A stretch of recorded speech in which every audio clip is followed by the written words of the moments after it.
This is an original work. It's called Tough. I felt older than people. That I knew. But to struggle to find friendships in an ocean of youth, it seemed improbable, so I sat alone, and to many of my not-so-close friends I was mockable. But I could hear the sadness behind a few people's eyes, and I looked up to hug them and assure them I was fine. And this was a surprise, and a false one at that. After our embrace had ceased, I would cower back over and crawl into my hole to be alone with myself and dive back into the shadows like a black cat. But this was not my problem, and I knew it.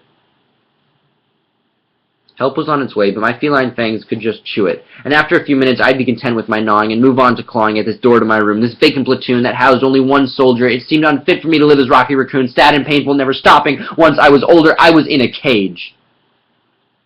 And with a slash and barbaric act of rage, I slammed my life down on concrete. I tore at the fibers of my being, and the only realization I could speak was obscene and made no sense to me. Acceptance was my only choice. I had voiced my voice and made my claim, and after all that was through, the poison in my legs had nothing left to do, so I fell. I fell into a pit of acceptance, an abyss of uncaged fear, never to emerge in the light of day or even appear myself. As this tragic tale shocked me into pieces, my being was scattered, but this time there was no DNA to prove my existence mattered, or even if you could care, I was bare and I had nothing to show for it. So I sat cross-legged in my pit and built a fire to illuminate where I could shit. I took my anger out on the kindling, and when I brought that axe down, man, it split, and I could hear my chime. I felt myself. I felt what was mine. My eye shot up to look over that towering cliff at the top. I was still in my pit, but my courage to make this madness stop. I climbed and climbed, and with every push I felt more free. I felt my energy soar as I became me.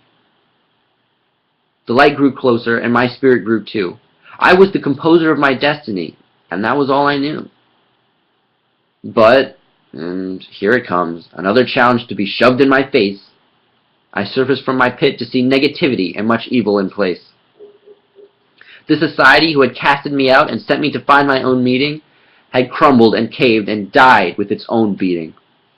While I was strengthening my character and putting brick upon brick into a structure of who I was, chaos had erupted and punctured a hole in this civilization because its walls fell and its towers hit the earth, knowing it was a fraud. And all's well that ends well, as Shakespeare once said.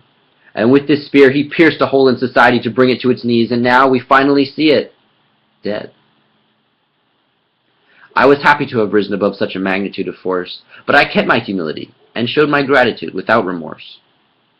It was time to be me and flee this castle of broken bones and set foot onto a path of greater means and carry a larger stone, a stone of guidance, a stone of hope, a stone of wisdom, but a stone to be stolen and sought by many. So I keep to the shadows, living off a dime and penny. I thrived in humility and helped all in need of aid. To be happy is a virtue, but it would contradict what I live by, to be repaid.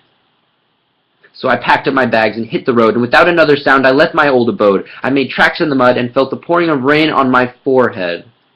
And I felt alive with my wisdom, but if I were to say, well, it wouldn't leave things unsaid. It would spoil this adventure, this epic odyssey. It would take away your chance to lance life in the face and be who you want to be. So you've heard the tune of my song, but a tempo is always changing in the rules of music, and nothing can ever go wrong. So I ask of you one task, and you must do it. I pray you, you must do it.